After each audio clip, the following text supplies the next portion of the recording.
ആനയെ വാങ്ങി നൽകാമെന്ന് വിശ്വസിപ്പിച്ച് 62.75 ലക്ഷം രൂപ തട്ടിയതായി പരാതി.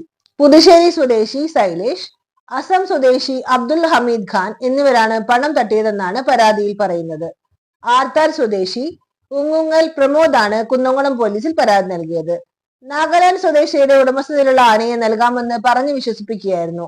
2023 മാർച്ച് 23 മുതൽ 2025 ഫെബ്രുവരി വരെ പല തവണകളായി ബാങ്ക് അക്കൗണ്ട് വഴിയാണ് പണം കൈമാറിയത്. 65 ലക്ഷം രൂപയാണ് ആനയുടെ വിലയായി പറഞ്ഞിരുന്നത്.